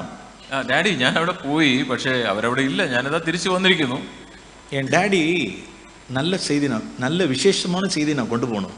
ഡാഡിയുടെ അടുക്കൽ ചെന്ന് എനിക്ക് നല്ല കാര്യങ്ങൾ ചെന്ന് ഡാഡിയുമായി പങ്കുവെക്കണം. എൻ ഡാഡി ഞാൻ സന്തോഷിപ്പിക്കണം. എൻ്റെ പിതാവിനെ സന്തോഷിപ്പിക്കണം. ഓക്കെ, ഇന്നും 12 മൈൽ ആണാലും പരവായില്ല. ഇനിയും 12 മൈൽ ദൂരം യാത്ര ചെയ്ത് പോകണമെങ്കിലും പോകാം. 1 മൈൽ ദൂരം ഉന്നെ ബലവന്തം പണിനാൽ 2ാவது മൈൽ ദൂരം പോണ ആണ്ട് കട്ടു കൊടുത്താർ. കർത്താവ് പറഞ്ഞു, എന്നോട് 1 മൈൽ ദൂരം വരുവാൻ പറഞ്ഞാൽ 2 മൈൽ ദൂരം നീ പോവുക. ഓക്കെ, 2ാவது മൈലിലേക്കും പോരാൻ ഞാൻ. ഞാനിപ്പോ 2ാമത്തെ മൈൽ ദൂരം യാത്ര ചെയ്യാൻ പോവുകയാണ്. ഞാൻ ദോതാനുക്ക് പോകട്ടും. ഞാൻ ദോതാനിലേക്ക് പോകട്ടെ. പ്രിയമാനവர்களே, അതാണ് അവരുടെ ലൈഫിന്റെ ടേണിംഗ് പോയിന്റ്. പ്രിയമുള്ളവരെ, ജോസഫിന്റെ ജീവിതത്തിലെ വഴിത്തിരിവ് ഇവിടെയാണ് സംഭവിക്കുന്നത്. அந்த tribulations and the trial hardships വഴിയാ ദേവൻ അവരെ ഒരു മേലാണ് എടുത്തു കൊണ്ടുപോണാർ. ആ പീഡനങ്ങൾ, പ്രയാസങ്ങൾ, അതിന്റെ മധ്യത്തിലൂടെയാണ് ദൈവം ജോസഫിനെ ഉയർത്തിയത്. പ്രിയമുള്ളവരെ, നാം തായ് തകപ്പനെ നാം ഗണം பண்ணணும், അവരുടെ വാർത്തയ്ക്ക് നാം കീഴ്പ്പെടണം. പ്രിയമുള്ളവരെ, മാതാപിതാക്കളെ ബഹുമാനിക്കണം, അവരുടെ വാക്കുകൾ അനുസരിക്കണം. அந்த இடத்துல நமக்கு அது கஷ்டங்கள் இருக்கலாம். அதில் ആ യാത്രയിൽ നിങ്ങൾക്ക് ബുദ്ധിമുട്ടുകൾ ഉണ്ടാകാം, പ്രയാസങ്ങൾ ഉണ്ടാകാം. അതിൽ നമുക്ക് പകകൾ இருக்கலாம். അവിടെ വിരോധികൾ ഉണ്ടാകാം. നാം വിற்கப்படலாம், എതിർപ്പുണ്ടാകാം, നിങ്ങളെ വിറ്റെന്ന് വരാം. ஆனால் நாம் ஒபே பண்றதுனால, நாம் ஹானர் பண்றதுனால தேவன் கொண்டு போய் நம்ம உயர்ந்த இடத்துல கொண்டு வந்து வைப்பார். എന്നാൽ നിങ്ങൾ അനുസരിക്കുന്നതിലൂടെ, നിങ്ങൾ ബഹുമാനിക്കുന്നതിലൂടെ ആ ബുദ്ധിമുട്ടുകൾ താണ്ടി നിങ്ങളെ ഒരു ഉയരത്തിൽ ദൈവം കൊണ്ടുപോകും. ഇത് നാം ജോസഫിന്റെ ലൈഫിൽ നിന്ന് നാം பார்க்கிறோம். ഇത് ജോസഫിന്റെ ജീവിതത്തിൽ നിന്ന് നാം മനസ്സിലാക്കുന്നു. ഓക്കേ, இன்னொரு മനുഷ്യനെ ഞാൻ കാണിക്കാൻ വിரும்புறேன். ഇതാ മറ്റൊരു മനുഷ്യനെ കുറിച്ച് നമുക്ക് ചിന്തിക്കാം. சில பேரண்ட்ஸ் வந்து நம்மளுடைய சபையில் நாம் நிறைய பேரண்ட்ஸ் எல்லாம், சில பேரண்ட்ஸ் வந்து ரட்சிக்கப்படாத குடிகார தகப்பன்மார்களாக இருப்பாங்க, ரட்சிக்கப்படாதவர்களாக இருப்பாங்க, விக்கிரக ஆராதனை பண்ணுகிறவர்களாக இருப்பாங்க. നമ്മുടെ സഭകളിലും ചിലപ്പോൾ രക്ഷിക്കപ്പെടാത്ത മാതാപിതാക്കൾ, മദ്യപിക്കുന്ന മാതാപിതാക്കൾ, അങ്ങനെയൊക്കെയുള്ള പിതാക്കന്മാർ ഉണ്ടാവും. നാം 1 സാമുവേലിൻ പുസ്തകം 20-ാം അധികാരം, 1 ശമൂവേൽ 20-ാം അധ്യായം. இன்னொரு வாலிபன் ஜோனத்தான். 1 ശമൂവേൽ 20-ാം അധ്യായത്തിൽ നാം യോനാഥാനെ കുറിച്ച് വായിക്കുന്നു. പൊല്ലാத ആവി അവനെ അലകളിത്തത് സൗളை. ശൗലിനെ ഇവിടെ ഒരു ദുരാത്മാവ് ബാധിച്ച സമയത്ത് இந்த ஜேக்கப்பாவது கடிந்து கொண்டாருன்னு வாசிக்கிறோம். ഇവിടെ നാം വായിക്കുന്നത് യാക്കോബ് അവനെ ശാസിച്ചു, യോസഫിനെ ശാസിച്ചു എന്നാണ് നാം വായിക്കുന്നത്. பொல்லாத ஆவி பிடித்த சவுல், தகப்பன் சவுல் தன் மகனை கெட்ட வார்த்தையினால திட்டினார். ഇവിടെ ദുരാത്മാവ് നിറഞ്ഞ ശൗൽ തൻ്റെ മകനായ യോനാഥാനെ ചീത്ത വാക്കുകൾ കൊണ്ടാണ് അവനെ വഴക്ക് പറയുന്നത്. നാം വാസിக்கிறோம் 30-ാം വചനത്തിൽ 1 സാമുവേൽ 20-ാം അധികാരം 30-ാം വചനം. 1 ശമൂവേൽ 20-ാം അധ്യായത്തിന്റെ 30-ാം വാക്യം നിങ്ങൾ നോക്കുക. അപ്പോൾ ശൗലിന്റെ കോപം യോനാഥാന്റെ നേരെ ജ്വലിച്ചു. അവനോട്, വക്രതയും ദുശ്ശാഠ്യവും ഉള്ളവളുടെ മകനെ, നിന്റെ സ്വന്തം ലജ്ജയ്ക്കും നിന്റെ അമ്മയുടെ നഗ്നതയുടെ ലജ്ജയ്ക്കുമായി നീ ഇശ്ശായിയുടെ മകനോട് കൂടിയിരിക്കുന്നു എന്ന് എനിക്ക് അറിഞ്ഞുകൂടായോ? ഭയങ്കരமான വാർത്ത. ബൈബിളിൽ ഇപ്പടിയെല്ലാം ബൈബിളിൽ വാർത്തകൾ ഇருக்கு. ഇങ്ങനെയൊക്കെ ബൈബിളിൽ എഴുതിയിരിക്കുന്നു. എന്ത് രീതിയിലാണ് ഈ ശൗൽ സംസാരിക്കുന്നത്? രണ്ടകവും മാറുപാടുമുള്ളവനിൻ മകനെ, വക്രതയും ദുശ്ശാഠ്യവും ഉള്ളവളുടെ മകനെ, അത് പെർവെർട്ടഡ് വിമൻ, നീ നിന്റെ ദുഷിച്ച സ്ത്രീയുടെ മകനെ എന്നാണ് വിളിക്കുന്നത്. அப்படின்னா அவர் யாரை சொல்லி திட்டுறாருன்னா தான் ஒய்ஃப் பேரை சொல்லி இன்ன மகனே அப்படின்னு சொல்றாரு. தாயை ഇഴിവുപെടുത്തി തൻ മകനെ പേര് சொல்றார். മകനെ വഴക്ക് പറയുമ്പോൾ അമ്മയുടെ പേര് പറഞ്ഞ്, ഈ ദുഷിച്ച അമ്മയുടെ മകനെ എന്ന് പറഞ്ഞിട്ടാണ് അവനെ വഴക്ക് പറയുന്നത്. ഉൻ തായിൻ മണത്തിற்கு വെക്കമാ ഇരുന്നവൻ சொன்னார். നിന്റെ അമ്മയുടെ നിന്റെ സ്വന്തം ലജ്ജയ്ക്കും എന്ന് പറയുന്നു. അമ്മയുടെ നഗ്നതയുടെ ലജ്ജയ്ക്കുമായി. സ്കോൾഡിംഗ്, വേർഡ്സ് ഓഫ് അബ്യൂസ്, ഇൽ വേർഡ്സ് എല്ലാം വളരെ വളരെ മോശമായ വാക്കുകൾ കൊണ്ടാണ് വഴക്ക് പറയുന്നത്. എങ്കയാவது ജോനത്താൻ തകപ്പനോട് കൂടെ എതിർത്ത് തിരുம்ப ഫൈറ്റ് பண்ணாரா அப்படின்னு കേട്ടാ ഇല്ല. ഇവിടെ യോനഥാൻ തന്റെ പിതാവിനോട് തിരിച്ച് എതിർത്ത് വഴക്കുണ്ടാക്കുന്നോ? ഇല്ല. പഴയ ഉടമ്പടിക്കനുடைய മനുഷ്യൻ, ഇത് പഴയ നിയമ കാലഘട്ടത്തിൽ ജീവിച്ച ഒരു മനുഷ്യനാണ്. என்ன செய்யல அப்படின்னா அந்த இடத்தை விட்டு போயிட்டார். அவ்வளவுதான். 34-ാം വചനത്തിൽ 34-ാം വാക്യം നോക്കുക. കോപതാപവുമായി പന്തി വിട്ട് എഴുന്നേറ്റ് പോണാൻ. യോനഥാൻ അവിടം വിട്ട് എഴുന്നേറ്റ് പോയി. അവൻ കോപത്തോടെ എഴുന്നേറ്റ് പോണാൻ. അവൻ അതികോപത്തോടെ പന്തി ഭോജനത്തിൽ നിന്ന് എഴുന്നേറ്റ് പോയി. அந்த இடத்துல இல்ல, അവിടെ നിന്നില്ല. அப்படிதானே சங்கீதத்துல நான் வாசிக்கிறோம். അങ്ങനെയാണ് സങ്കീർത്തനത്തിൽ നാം വായിക്കുന്നത്. கோபம் வந்துச்சுன்னா எழுந்திருச்சு ரூமுக்கு போயிட்டு தான் இருக்கு. നിനക്ക് കോപം വന്നാൽ എഴുന്നേറ്റ് പോവുക. அந்த இடத்துல நின்னு சரிக்கு சரி நான் ஃபைட் பண்ணிட்டு இருக்க கூடாது, வார்த்தைக்கு வார்த்தை பேசிட்டு இருக்க கூடாது. കോപം വന്നാൽ നീ അവിടെ നിന്ന് വീണ്ടും തിരിച്ച് അങ്ങോട്ടും ഇങ്ങോട്ടും സംസാരിച്ചുകൊണ്ടിരിക്കരുത്, എഴുന്നേറ്റ് പോവുക. പാരന്റ്സ് എന്ത് സൂழ்நிலையிலும் നാം ഗണവീനപ്പെടുത്തിடக்கூடாது. ഒരു സാഹചര്യത്തിലും മാതാപിതാക്കളെ നിന്ദിക്കരുത്. പ്രിയമാனவர்களே, இங்க உள்ளவங்க யாருமே வந்து சவுலுடைய தகப்பன் சவுலை போல ഡാഡീസ് இருக்க முடியாது. ഇങ്ങനെ നിങ്ങളുടെ ആരുടെയും പിതാക്കന്മാർ ശൗലിനെ പോലെ ഈ രീതിയിൽ നിങ്ങളെ വഴക്ക് പറയില്ല. കയ്യിൽ എപ്പോ பார்த்தாலும் ഈട്ടി വെച്ചിട്ടേ இருப்பாரு. ശൗലിന്റെ കയ്യിൽ എപ്പോഴും ഒരു ശൂലമുണ്ടാവും. എപ്പോ കോപം വരുമെന്ന് தெரியாது. എപ്പോഴാണ് കോപം വരുന്നതെന്ന് അറിയില്ല. പൊല്ലാத ആവി അലകളിപ്പ്, എപ്പോഴാണ് ദുരാത്മാവ് തന്നെ ബാധിക്കുന്നതെന്ന് അറിയില്ല. ഒരു ഈവിൽ സ്പിരിറ്റിനുடைய പൊസസർ അവൻகிட்ட இருக்கு. എപ്പോഴും ഒരു ദുരാത്മാവ് വന്ന് അവനെ ബാധിക്കും. കയ്യില ഒരു ഈട്ടി இருக்கு, കയ്യിൽ ഒരു ശൂലമുണ്ട്, കുന്തമുണ്ട്, വായില കെട്ട വാർത്ത இருக்கு, വായിൽ നിറച്ചും ദുഷിച്ച വാക്കുകളാണ്. அப்படிப்பட்ட வீட்ல ஜோனத்தான் இருந்தான். അങ്ങനെയുള്ള വീട്ടിലാണ് യോനഥാൻ ജീവിച്ചത്. ഞാൻ വീട്ടை വിട്ട് വെളിയിல போறேன் அப்படி വീട്ടை വിട്ട് വെളിയിல പോല, ഞാൻ വീട്ടിൽ നിന്ന് ഞാൻ പോകുന്നു എന്ന് പറഞ്ഞ് അവൻ കോപത്തോടെ വീട്ടിൽ നിന്ന് പോവുകയല്ല ചെയ്തു. എന്നെ കടസി വരയ്ക്കും ഡാഡി സാകുற വരയ്ക്കും ഫെയ്ത്ത്ഫുള്ളാ ജോനത്താൻ കൂടവേ ഇരുന്നാർ ഡാഡിയോട്. ആ പിതാവ് മരിക്കുന്നത് വരെ വിശ്വസ്തനായി ആ വീട്ടിൽ തന്നെ ജോനത്താൻ താമസിച്ചു. ഫിലിസ്തീയர்களோட ആർമിക്കും സൗലുடைய ആർമിക്കും ഫൈറ്റ് നടக்கிறப்ப ജോനത്താൻ തൻ ഡാഡി മരിக்கிறവരെ കൂടവേ ഇരുന്ന മനുഷ്യൻ. ഈ ഫിലിസ്തീനോടുള്ള യുദ്ധം നടക്കുമ്പോൾ പോലും തൻ്റെ പിതാവ് മരിക്കുന്നത് വരെ ആ വീട്ടിൽ തന്നെ പിതാവിനോട് കൂടെ അവൻ ജീവിച്ചു. പ്രിയമാനവர்களே, ദേവൻ അവനെ പാർത്താർ. പ്രിയമുള്ളവരെ, ദൈവം അവനെ നോക്കി. അവനുடைய സന്തതിയെല്ലാം ദേവൻ ദാവീദിനുடைய കാലത്തിൽ ആശീർവദിത്താർ. അവൻ്റെ സന്തതികളെയെല്ലാം ദാവീദിന്റെ കാലത്ത് ദൈവം അനുഗ്രഹിച്ചു. இப்படிப்பட்ட ஒரு டாடி, இப்படிப்பட்ட ஒரு பையனை குறித்து நாம் வாசிக்கிறோம். ഇപ്രകാരമുള്ള ഒരു പിതാവ്, ഇപ്രകാരമുള്ള ഒരു മകനെ കുറിച്ച് നാം വായിക്കുന്നു. இன்னொரு வாலிபனை இன்னொரு மனுஷனை സോളമൻ குறித்து നാം വാസിக்கிறோம். സോളമൻ. 1 രാജാക്കളിൻ പുസ്തകം 1 രാജാക്കന്മാരുടെ പുസ്തകത്തിൽ 2-ാം അധികാരം 2-ാം അധ്യായത്തിൽ നാം ശലോമോനെ കുറിച്ച് വായിക്കുന്നു. 1 സാമുവേൽ 2-ാം അധികാരം 1 രാജാക്കന്മാർ 2-ാം അധ്യായം രണ്ടാം അധികാരത്തിൽ കിങ് സോളമോനുடைய ശലോമോൻ രാജാവിനെ കുറിച്ചാണ് നമ്മോട് വായിക്കുന്നത്. ഇங்கே 19 വചനത്തിൽ വാസിக்கிறோம். രണ്ടാം അധ്യായം 1 രാജാക്കന്മാർ 2:19 വാക്യം. பத்சேபால் தன்னுடைய மகனை பார்க்கிறதுக்காக வர்றாங்க, அரண்மனைக்கு வர்றாங்க, பேலஸ்க்கு வர்றாங்க. അങ്ങനെ ബത്ശേബ അദോനിയാവിന് വേണ്ടി ശലോമോൻ രാജാവിനോട് സംസാരിക്കുവാൻ അവന്റെ അടുക്കൽ ചെന്നു. ഓക്കെ. 19 രാജാവ് എഴുന്നേറ്റ് അവളെ എതിരേറ്റ് ചെന്നു, വന്ദനം ചെയ്തു, തന്റെ സിംഹാസനത്തിൽ ഇരുന്നു. രാജമാതാവിന് ഇരിക്കുവാൻ കൊടുപ്പിച്ചു. അവൾ അവന്റെ വലത്തു ഭാഗത്ത് ഇരുന്നു. ഞാൻ നിന്നോട് ഒരു ചെറിയ കാര്യം അപേക്ഷിക്കുന്നു, എൻ്റെ അപേക്ഷ തള്ളിക്കളയരുത് എന്ന് അവൾ പറഞ്ഞു.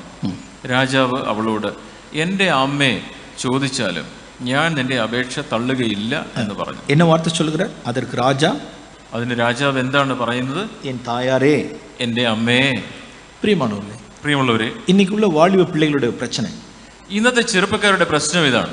சில பேரண்ட்ஸ் வந்து என்கிட்ட சொல்லியிருக்காங்க, ചില മാതാപിതാക്കൾ എന്നോട് പറഞ്ഞിട്ടുണ്ട്, பிரதர் என்னுடைய பொண்ணு, സഹോദര എൻ്റെ മോള് என்ன அம்மானே சொல்றது இல்ல பிரதர், എന്നെ അമ്മയെന്ന് വിളിക്കുന്നേ ഇല്ല. அப்புறம் என்ன சொல்லுவாங்க? അപ്പോ എന്താ പിന്നെ വിളിക്കുന്നത്? என்ன அம்மான்னு சொல்லாமலே எல்லா കാര്യങ്ങളും பேசுவா என் பொண்ணு. അമ്മയെന്ന് വിളിക്കാതെ, അമ്മ എന്ന് വിളിക്കാതെ വേറെ എല്ലാം കാര്യങ്ങളൊക്കെ പറയും. ഞാൻ കോളേജിൽ പോறேன், ഞാൻ കോളേജിൽ പോവുക, ടിഫിൻ റെഡി ആയിച്ചാ, ഭക്ഷണം റെഡിയായോ, ടിക്കറ്റുക്ക് പണം എങ്ക ഇருக்கு, ടിക്കറ്റിന് പണം തരണം ഉണ്ടോ, സായന്തരം 6 മണിക്ക് വരുവേ, ഞാൻ വൈകിട്ട് 6 മണിക്ക് വരും. அந்த மதர்னுடைய லாங்கிங் என்னவா இருக்கு அப்படின்னா, അമ്മയുടെ ആഗ്രഹം എന്താ? இவன் என்ன இப்போ இவ்வளோ இங்கிலீஷ்லாம் படிக்கிறா, இவ்வளோ இங்கிலீஷ் படிப்பு எல்லாம் பேசுகிறா, எல்லாம் ரைட்டாണ്, വായില അമ്മ அப்படிங்கிற വാർത്ത വരില്ലേ? ഇംഗ്ലീഷ് പഠിക്കുന്നു, അത് പഠിക്കുന്നു, ഇതൊക്കെ പഠിക്കുന്നുണ്ടല്ലോ ഇവളെന്നാ അവളുടെ വാ തുറന്ന് അമ്മേ എന്നൊന്നും വിളിക്കുന്നില്ലല്ലോ. മണ്ട ഫുള്ള് അറിവ് ഇருக்கு, തലയിൽ മുഴുവൻ അറിവുണ്ട്, നിറയെ എഞ്ചിനീയറിംഗ്, എല്ലാം എഞ്ചിനീയറിംഗ് നിറഞ്ഞിരിക്കുന്നു, നല്ല നുണി നാക്കിൽ ഇംഗ്ലീഷ്, നാവ് തുറന്ന ഇംഗ്ലീഷ് മണിമണി പോലെ വരുന്നു, നല്ല പൾപ്പ്, ഇവിടെയൊക്കെ മുഖമൊക്കെ തുടിച്ചിരിക്കുന്നു, നല്ല പ്രെറ്റി ഫേസ്, എല്ലാം എവറിത്തിങ് ഇസ് ഓക്കെ, എല്ലാം മുഖവും നല്ല അഴകുണ്ട്, എല്ലാം നന്നായിരിക്കുന്നു. ആണ് വായില അമ്മ அப்படிங்கிற വാർത്ത വരല. എന്നാ വാ തുറന്ന് അമ്മ എന്ന സ്നേഹത്തോടെ ഇത് പറയാൻ പറ്റുന്നില്ല. അമ്മ വരല, അമ്മ എന്നുള്ള വാക്ക് വായ കൊണ്ട് പറയാൻ പറ്റുന്നില്ല, പറയുന്നില്ല. ഒരു പേരന്റ് ഇല്ല, ഒരു മാതാപിതാക്കളല്ല. இன்னைக்கு அப்படிப்பட்ட கொடிய காலத்துக்குள் நாம் வந்திருக்கிறோம். இன்னைக்கு അങ്ങനെയുള്ള ബുദ്ധിമുട്ടുള്ള പ്രയാസമുള്ള കാലഘട്ടത്തിലാണ് നാം ഇന്ന് ജീവിക്കുന്നത്. അമ്മാന്ന് சொல்றதுக்குல, അമ്മ എന്ന് വിളിക്കാൻ പോലും ആളുകൾ, മക്കൾ വിഷമിക്കുന്നു. See, കിങ് എവ്വളോ പെരിതാണ് ஞானி, രാജാവ് എത്ര വലിയ ജ്ഞാനിയാണ്. அரண்மனைக்குள்ள எல்லாரும் நுழைஞ்சிட்டாங்க. ഇപ്പോ തൻ്റെ രാജ്യത്തിലേക്ക് ഇതാ അമ്മ വന്നിരിക്കുന്നു. எப்படிப்பட்ட அம்மா? തൻ്റെ അരമനയിലേക്ക്. எப்படிப்பட்ட அம்மா என்றால், ഇത് എങ്ങനെയുള്ള അമ്മയാണ്? அந்த அம்மாவுக்கு ஒரு பெரிய ஸ்டோரியே இருக்கு. ആ അമ്മയ്ക്ക് അമ്മയുടെ പുറകിൽ ഒരു കഥയുണ്ട്. ബത്സേബാലുക്ക് ഒരു കഥയേ ഉണ്ട്. ബത്ശേബ എന്ന തൻ്റെ അമ്മയ്ക്ക്, അമ്മയുടെ ഒരു പൂർവ്വ ചരിത്രമുണ്ട്. സാലമോനുക്ക് ഓരളவுக்கு தெரிஞ்சிருக்கும். ശലോമോന് ആ കഥയൊക്കെ അറിയാം. அப்படியே இஸ்ரேல்ல கொஞ்சம் அப்படியே போயிருக்கும், കാര്യങ്ങളെല്ലാം போயிருக்கும். ഇസ്രായേലിൽ ഈ കാര്യങ്ങളൊക്കെ മറ്റുള്ളവർ അറിഞ്ഞ് ശലോമോൻ ഈ കഥയൊക്കെ അറിഞ്ഞിട്ടുണ്ടാവും. ஏன் இவங்க உள்ளார வராங்க, இவங்க ஏன் അമ്മ ஏன் இங்க வரணும், ഇപ്പോ എന്റെ അരമനയിലേക്ക് എന്തിനാ ഈ സ്ത്രീ കയറി വരുന്നത്, ഇങ്ങനെയൊന്നും അല്ല ശലോമോൻ ചിന്തിച്ചത്. ஏன் வீட்டுல வந்து பேசியிருக்க கூடாதா, അവിടെ ഇപ്പോ ഈ അരമനയിലേക്ക് എന്തിനു വരണം, വീട്ടിൽ വന്ന് സംസാരിച്ച പോരായിരുന്നു. പേഴ്സണലാ ഏതാ മാറ്റർ ഇരുந்துச்சுன்னா അങ്ക வரலாம்ல, വ്യക്തിപരമായി എന്തെങ്കിലും കാര്യം ഉണ്ടെങ്കിൽ അവിടെ വന്നാൽ മതിയല്ലോ. എന്റെ ഈ ഓഫീസിലേക്ക് എന്തിനാ വരുന്നത്? ஏன் இங்க ஆபீஸ்க்குலாம் இங்க எல்லாம் வர்றீங்க, ஒர்க் ஸ்பாட்டுக்குலாம் ஏன் வர்றீங்க, இங்க എന്റെ ജോലി സ്ഥലത്ത് ഇവിടെ എന്തിനാ വരുന്നത്? போங்க, நீங்க இந்த இடத்த விட்டு போங்க, പെട്ടെന്ന് ഇവിടുന്ന് സ്ഥലം കാലിയാക്കി വീട്ടിലോട്ട് പോയാട്ടെ. അങ്ങനെ പറഞ്ഞില്ല. അവന്റെ ஞானம் இருந்துச்சு, അവന് ജ്ഞാനമുണ്ടായിരുന്നു. അവൻ തായെ ഗണപ്പെടുത്തിനവൻ, അവൻ തന്റെ മാതാവിനെ ബഹുമാനിക്കുന്നവനായി. മമ്മിക്ക് ഒരു സ്റ്റോറിയേ ഇരുന്നാലും ശരി, അമ്മയ്ക്ക് ഒരു പൂർവ്വ ചരിത്രമുണ്ടെങ്കിലും, ദുഷിച്ചൊരു പൂർവ്വ ചരിത്രമുണ്ടെങ്കിലും, அது நமக்கு எல்லாருக்கும் தெரியும் நினைக்கிறேன். அவன் எப்படிப்பட்ட பத்சேபாலுடைய மகன்கிறது நமக்கு தெரியும். we know all the backup story. നിങ്ങൾക്ക് ആ ഒരു കഥ, ബത്ശേബയുടെ മകൻ എന്നുള്ള കാര്യങ്ങളൊക്കെ നിങ്ങൾക്കറിയാം. തൻ തായെ ഗണപ്പെടുത്തിന മനുഷ്യൻ, അവൻ തന്റെ മാതാവിനെ ബഹുമാനിച്ചു. உடனே எழுந்திருச்சிட்டான். அரண்மனைக்கு வர்றாங்கன்னு சொன்ன உடனே അമ്മ വരുന്നു എന്ന് അറിഞ്ഞപ്പോ അവൻ എഴുന്നേറ്റു. என்ன பொசிஷன்ல இருந்தாதான் என்ன, ഏത് സ്ഥാനത്താണെങ്കിൽ എന്താണ്, என்ன ஹானர், எவ்வளவு பெரிதான ஹானர்ல இருந்தாதான் என்ன, എത്ര വലിയ ഉയർന്ന സ്ഥാനത്താണെങ്കിലും ஒரு வலிய கிங்கா தான் இருந்தாதான் என்ன, അവൻ വലിയൊരു രാജാവാണെങ്കിൽ എന്താണ്. அம்மா வர்றாங்கன்னு சொன்ன உடனே எழுந்திருந்து അമ്മ വരുന്നു എന്ന് മനസ്സിലാക്കിയ ഉടനെ അവൻ എഴുന്നേറ്റു. வணங்கி അമ്മയെ ബഹുമാനപുരസ്സരം വണങ്ങി தனக்கு பக்கத்திலே ஒரு ஆசனத்தை போட்டு തന്റെ അടുക്കൽ മറ്റൊരു കസേരയിട്ട് என் தாயாரே, എന്റെ അമ്മേ. பைபிள்ல உள்ள ஈச் அண்ட் எவரி வேர்ட் பரிசுத்த ஆவியினால் ஏவப்பட்டு எழுதப்பட்ட வார்த்தைகள். വേദപുസ്തകത്തിൽ എഴുതിയിരിക്കുന്ന ഓരോ വാക്കും അത് പരിശുദ്ധാത്മാവിന്റെ നിയോഗത്താൽ എഴുതപ്പെട്ടതാണ്. எதுக்காக எழுதப்பட்டிருக்கிறது? എന്തിനാണ് അത് എഴുതിയിരിക്കുന്നത്? வாலிப பிள்ளைகளுக்காக எழுதப்பட்டிருக்கிறது. അത് ചെറുപ്പക്കാരായ നിങ്ങൾക്ക് വേണ്ടി എഴുതിയിരിക്കുന്നു. என் தாயாரே, എന്റെ അമ്മേ. பிரியமானவர்களே, പ്രിയമുള്ളവരെ, இப்படி நாம் எந்த சூழ்நிலையில் நாம் கனவீனப்படுத்திட வேண்டாம். ഒരു സാഹചര്യത്തിലും മാതാപിതാക്കളെ നിങ്ങൾ നിന്ദിക്കരുത്. நம்முடைய சம்பாத்தியத்தினாலேயோ, നിങ്ങളുടെ സമ്പാദ്യം കൊണ്ടോ, நம்முடைய படிப்பினாலோ, പഠിപ്പ് കൊണ്ടോ, உங்களுடைய பர்சனாலிட்டினாலேயோ, നിങ്ങളുടെ വ്യക്തിത്വം കൊണ്ടോ பெற்ற தாய் தகப்பனை கனவீனப்படுத்திட வேண்டாம். നിങ്ങളെ പ്രസവിച്ച നിങ്ങളുടെ മാതാപിതാക്കളെ നിങ്ങൾ ബഹുമാനിക്കാതിരിക്കരുത്. ஒரு காரியத்தை சொல்லி நான் முடிக்க விரும்புகிறேன். ഞാൻ ഒരു കാര്യം കൂടെ പറഞ്ഞ് ஏலி അവസാനിപ്പിക്കട്ടെ. அவனுடைய வீட்டில், ஏலியினுடைய வீட்டில், ഏലിയുടെ വീട്ടിൽ, அந்த ஜபாலயத்துல, சிலோவாமில், അവിടെ സിലോഹാം അവിടെയുള്ള ആ ആലയത്തിൽ அண்ணால் கொண்டு போய் சின்ன வயசுல உள்ள கொண்டு விட்டுட்டாவ. அண்ணால் ശാമുവേലിനെ ചെറിയ പ്രായത്തിൽ തന്നെ അവിടെ കൊണ്ടുപോയി ആക്കി. അതൊരു ഹോസ്റ്റൽ மாதிரி இது பாவம், அவனுக்கு ஒரு ஹாஸ்டல் லைஃப் மாதிரி. അതൊരു ഹോസ്റ്റൽ ജീവിതം പോലെ. சில பேரண்ட்ஸ்லாம் வந்து வருஷத்துக்கு ஒரு தடவை, இப்பெல்லாம் பேரண்ட்ஸ் ரொம்ப ஃப்ரீக்வெண்டா விசிட் பண்ணிட்டு வராங்க. ഇപ്പോൾ ഹോസ്റ്റലിൽ വളരെ ഫ്രീക്വന്റ് ആയി മാതാപിതാക്കൾ പോയി കാണാറുണ്ട്. அந்த காலத்துலலாம் ஹாஸ்டல்ஸ்லாம் வருஷத்துக்கு ஒரு தடவை போயிட்டு பார்த்துட்டு வர்றது போல. പണ്ട് കാലത്തൊക്കെ ഹോസ്റ്റലിൽ വർഷത്തിൽ ഒരിക്കലാണ് പോയി കാണുക. அவ்வளவுதான். ஃபேமிலிலேருந்து அவுட் ஆஃப் ஸ்டேஷன். അവര് കുടുംബത്തിൽ നിന്ന് വീടിൽ നിന്നും ദൂരെ മാറി ആയിരിക്കുന്നു. வருஷத்துக்கு ஒரு தடவை தான் அவங்க அம்மா 2 சின்ன சட்டை தச்சு கொடுத்து பார்த்துட்டு வருவாங்க. വർഷത്തിൽ ഒരിക്കൽ അമ്മ 2 ഷർട്ട് തയ്ച്ച് കൊണ്ടുപോയി കണ്ട് കൊടുത്തിട്ട് വരും. அந்த சாமுவேலுக்கு யார் டாடி? ശാമുവേലിനെ സംബന്ധിച്ചോളം ആരാണ് ശാമുവേലിന്റെ പിതാവ്? ஏலி தான் டாடி. ഏലിയാണ് ഇപ്പോൾ ഡാഡി പോലെ ഉള്ളത്. ஏலிக்கு ஏற்கனவே 2 பிள்ளைகள் வந்து டாடி டிஸானர் பண்றாங்க. ഏലിക്ക് 2 മക്കളുണ്ട്, 2 ആൺമക്കളുണ്ട്. അവര് ഏലിയെ നിന്ദിച്ചു കൊണ്ടിരിക്കുകയാണ്. ഓഫ്നിയും ഫിനഹാസും 2 பையன், 2 ആൺമക്കൾ, നല്ല വളർന്ന വാലിബர்கள். അവര് വളർന്ന ചെറുപ്പക്കാരാണ്, കുടുംബം ഉണ്ട് അവർക്ക്. അവർക്ക് ചെറു വയസ്സിലിருந்து அவங்களும் அந்த வீட்டில் தான் வளர்ந்தாங்க. അവരുടെ ചെറിയ പ്രായം മുതൽ ഈ വീട്ടിലാണ് അവരും വളർന്നത്. ഇപ്പോൾ அந்த வீட்டில் 3வது കുട്ടി പയ്യൻ ஒருத்தன் இருக்கான். ഇപ്പോൾ ഇതാ വീട്ടിൽ ഒരു കൊച്ചു പയ്യനും കൂടെ വീട്ടിൽ വന്നിരിക്കുന്നു. ഓക്കേ, ഏലിയുടെ വീട്ടിൽ 3 പയ്യനുകൾ. ഇപ്പോൾ ഏലിയുടെ വീട്ടിൽ 3 ആൺമക്കളുണ്ട്. ഓഫ്നി, ഫിനഹാസ്, സാമുവേൽ, ചെറിയ ശാമുവേൽ. സാമുവേൽ சின்ன பையன், ശാമുവേൽ ചെറിയ പയ്യനാണ്. இந்த 2 பேர் என்ன செஞ்சிட்டு இருக்காங்க அப்படினா, ഈ മൂത്ത 2 പേരും എന്താ ചെയ്തുകൊണ്ടിരിക്കുന്നത്? ഡാഡി അസറ്റ് பண்ணிட்டே இருக்கிறதா வேலை. ഈ പിതാവിനെ ഏലിയെ നിന്ദിച്ചുകൊണ്ടേയിരിക്കുന്നു. ഗണവീനപ്പെടുത്തുന്നതാ വേല. ഏലിയെ നിന്ദിക്കുന്നതാണ് അവരുടെ ജോലി. ഡിസോബേ പண்றதா വേല. ഏലിയെ അനുസരിക്കാതിരിക്കുന്നതാണ് അവർ ചെയ്തുകൊണ്ടിരിക്കുന്നത്. உங்களுடைய வீட்டு സിറ്റുവേഷനിൽ, നിങ്ങളുടെ വീട്ടിലെ സാഹചര്യത്തിൽ நீங்க எத்தனாவது பிள்ளைன்னு தெரியல, നിങ്ങൾ എത്രാമത്തെ മകനോ മകളോ ആണ് എന്ന് എനിക്കറിയില്ല. ഓഫ്നി പിനഹാസ് പോലെ സഹോദരികൾ വീട്ടിൽ இருக்கலாம்.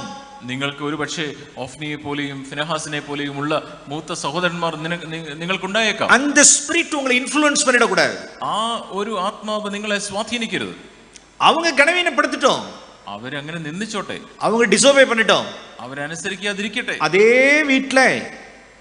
വീട്ടിൽ அந்த டாடி, அந்த ஏலி இருக்கிற வீட்டில் சாமுவேல் எப்படி இருந்தார் என்றால், ഏലി ഉള്ള അതേ വീട്ടിൽ, ഈ ഓഫ്നി ഫിനഹാസും ഉള്ള അതേ വീട്ടിൽ ശമൂവേൽ എങ്ങനെയാണ് ജീവിച്ചത്?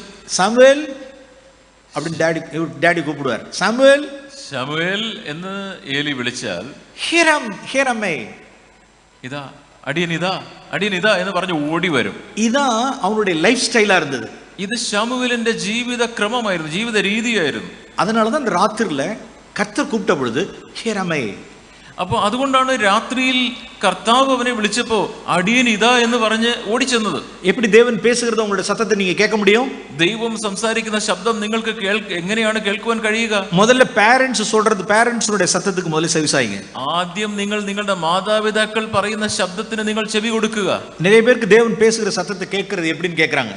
പല ആളുകളും ചോദിക്കാറുണ്ട്, ദൈവം സംസാരിക്കുന്നത് എങ്ങനെ എനിക്ക് കേൾക്കാൻ കഴിയും? ஓகே, நம்ம அவங்களுக்கு சொல்ற முதல் ஆலோசனை, അവരോട് പറയുന്ന ആദ്യത്തെ ആലോചന ഇതാണ്. ഡാഡി മമ്മി சொல்றதுக்கு முதல்ல செவி சாய்ங்க.